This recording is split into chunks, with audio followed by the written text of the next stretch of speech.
Doc, was that right, May, when you faced Dennis Martinez at Shea? Does that sound right to you? I think so. I know I got the 20 wins. I know it's against San Diego. I only know that because there's a guy, a friend of mine I met. I did a signing in White Plains last Sunday. He gives me all these CDs of all my games and DVDs and all this stuff. And when I won my 20th game, I know it's against San Diego. I won a 20th game, but I remember having a lot of battles against Dennis Martinez, and it seemed like every time I faced against him was at Shea. So you're probably right. Yeah, but this was early, I think, that season. I just remember sitting behind home plate, and I felt bad for the Expos. I mean, you were. You, So they were tough. They had a good team. They actually gave a lot of trouble. I mean, I wouldn't say a lot of trouble, but they gave me in 1985. Not too many teams gave me trouble. Not that I'm bragging anything, but they probably gave me the most trouble because they had a lot of speed, like the Cardinals that year. So they were one of my tougher teams because of the speed. who was the guy who gave you more trouble than anybody else? I would probably say Chili Davis. He probably was my toughest hitter. Normally you'd think like a Tony Gwynn or Wade Barks, somebody like that, but we had Travis. But Chili Davis, that guy wore me out. I mean, I wouldn't admit it when I was playing, but now that I'm retired, I actually used to hit Chili on purpose to try to intimidate him, go high and tight. I just couldn't get him out. He was tough, and we talked about that once he retired, and he just said he saw the ball well come out of my hand. And it's one of those guys that he hit, and a lot of times we have a guy that we call up from the minors and make a spot start. He'll get Chili out 4 times, probably strike him out twice, but I couldn't get him out. Was it too easy for you at too young of an age? I wouldn't say too easy. Looking back then, I just wish I probably would have enjoyed it more. I'm not saying I didn't enjoy it, but when you're going through something like that, and at my age, I was living a dream, playing a lot of guys that I analyzed, the year and a half out of 2 years out of high school at that time. And, you feel like it's a job you have to do. And I was enjoying it, but I don't think I enjoyed it as much as I probably should have. Now I can look back at it, and with my younger kids, I have an 11-year-old son that's pitching now and Little League and stuff, and we watch the pop in the tapes and stuff. Now I'm really to enjoy it. It's almost like another guy's pitching opposed to me, just sitting back and watching that, and it's like I'm blown away by the things I accomplished back then because I didn't enjoy it as much as I did when I played. Now, I know you're from Tampa, but it felt like you were a small-town kid when you came up, and even being around you then at that age. Were you ready for New York? Do you think if you had pitched someplace else, would it have turned out differently? I'm still not ready for New York. I live here now. Just kidding. But New York, that's a great question. I think the problems I had off the field, I think they probably occurred anyway. Obviously, the success that I had in New York became a lot quicker than I expected. I remember when David Johnson told me I made the team in spring training of my last start in 1984. My only dream was to play for a long time and stay healthy. I never thought about any awards. At that time, I didn't think about the World Series or anything. Unfortunately, things happened very quickly in my rookie year, winning, rookie of the year, making all-star team, breaking records, stuff like that. So things happened very fast. I got on the map real quick, but I think my problems would have started. It didn't matter if I was in Kansas City or Pittsburgh. I think I still had the same problems because a lot of my problems actually started in Tampa, unfortunately. At what age? I would say around the age 16, that's when things started getting real bad. For me, the drinking increased, which the drinking started increasing every year, but it really got out of control at age 6. My introduction to cocaine started then as well, and things got real bad for me. Because I knew that the team, you had some partiers, you had some goofballs on that team, right? I mean, there were some crazy guys. It wasn't just you and Darryl who were having a good time. That was an entire team, it felt like. But then, on the other side, you had Gary Carter and Ray Knight, who didn't do anything. That's what's amazing. Who would ever thought that team we had at '86? Who would have thought Gary Carter, the nicest guy ever, probably the nicest guy than a player, if that's possible, and one of my best friends, who actually had my first wedding in '87, would thought he'd be the first one to leave us from that '86 team. I mean, a clean-cut guy that you'll ever find, just a classic guy. He's Dwight Gooden joining us, Dan Patrick Show. Are you surprised you're still alive, everything you went through? I used to think that. At one time, I did think I was surprised. Well, I was surprised. I never thought I'd make my 50th birthday. I'll be 52 this year. Now, I know I'm here for a reason. I take advantage of every day. I mean, each day is a gift. And, now I believe if a life can't touch another life, it's like a life wasted, if I'm making sense. But it's just my blessing I'm here, and every day is a miracle because there's people done a lot less than I've done and passed on, and I'm still here. So I do believe I'm still here for a reason. But at one time, I thought it was no longer my 50th birthday. So every day is a blessing. How did we get to this point, though, Doc? You know, you have the 30 for 30. People are worried about your health. You're on the cover of the Daily News. Daryl's saying things about you. Like, what happened here? What happened here is me and Daryl's talk, and I think stuff got blown way out and it got control. And the thing that's funny, I still love Daryl. And believe it or not, he's still my friend. Which I think he's my friend. You fight with each other, but I never thought it would go public like that. We have conversations before we got to this point about different things. And, I mean, I'm sure he probably said some things he regret. I said things I regret. How I got to that point, I really don't know. I think it was a situation where maybe he had a call girl with a question or something. I don't know. I can't answer for him, but, I'm healthy. I'm not using drugs. That's all I can say. And my goal is to help others, and I still go out and I speak at schools. So school going to start up. I have a contract I speak at colleges. I speak at juveniles. I help a lot of kids. I do a lot of different things. I continue to do that because it's great for therapy for myself as well. And I just got to keep it in my life, and something like this will only strengthen my recovery. When's the last time you used cocaine? It's been over 4 years since I've used. Now, there's triggers that everybody talks about as an addict, you know, those in recovery. Do you understand your triggers that if this happens, then that leads to this?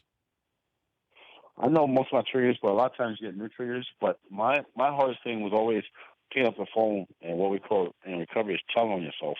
I used to always have a hard time telling myself because as a baseball player, at least for myself, my dad taught me at a very young age. I knew how, like, if I was throwing a ball like high and tight or up and away or picking my curveball, I knew how to correct those things. When I was having tough in my recovery, I didn't know how to correct those things by myself. I always had to ask for help, and that was my whole battle over 20 years to do that. I could do that today. So, I have to be careful because I have a two-headed sword. When things are going great, Yeah. that can be dangerous. When things are going bad, that can be dangerous. So I try to stay in the middle every day, try to talk to somebody about support group every day, and, just continue my means and just try to, keep it even kill because I know the disease is right there. And if I let my guard down for a split second, I'm in trouble. You understand why people are concerned about your health?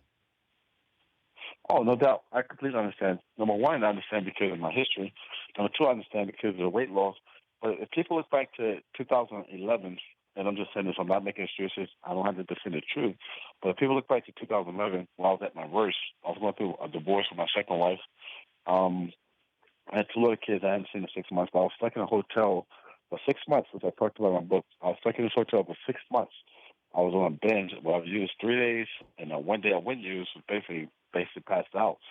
For 6 months, I was 265 pounds while I was at my worst. Today, the last 6 months I've been battling through depression. I lost my mom, but even before I lost my mom, I went through this whole depression thing, which I talked about on the Yes Network for the first time. I'm down to 220.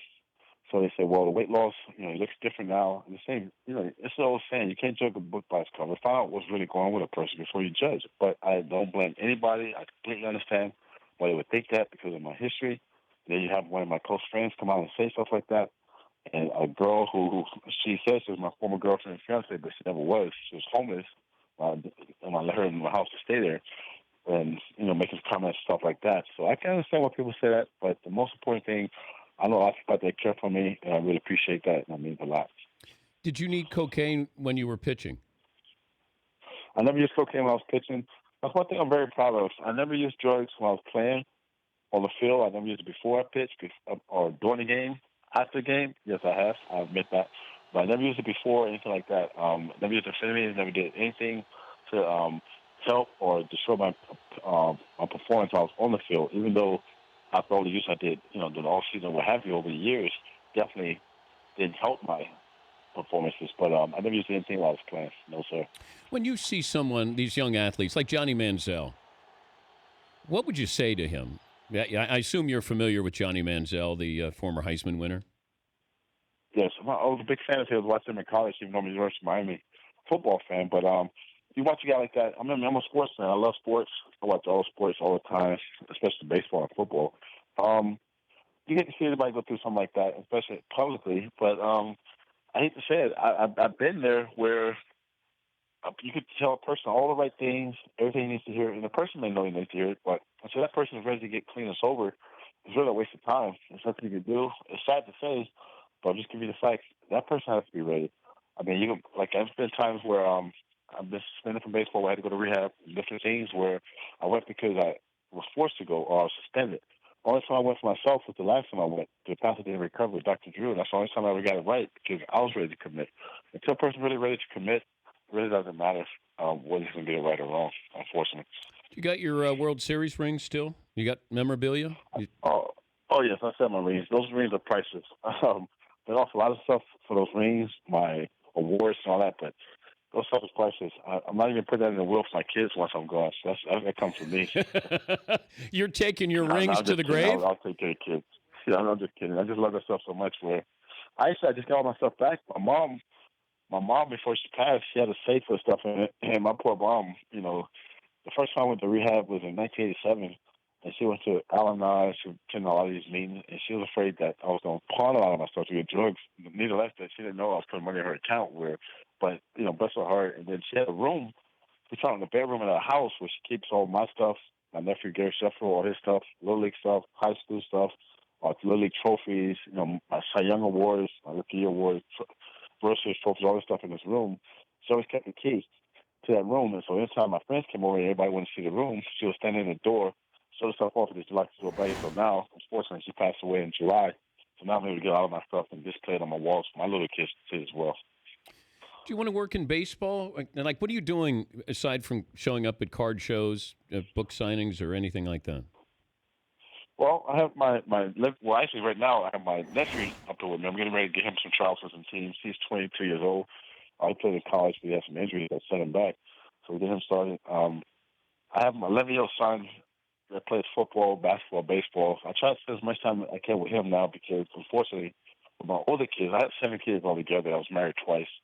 My older kids, it's either this is my addiction or I was away playing ball, so I missed a lot of the high school activities. I missed a lot of the little league stuff, so I really wasn't around as much as I would like to have been.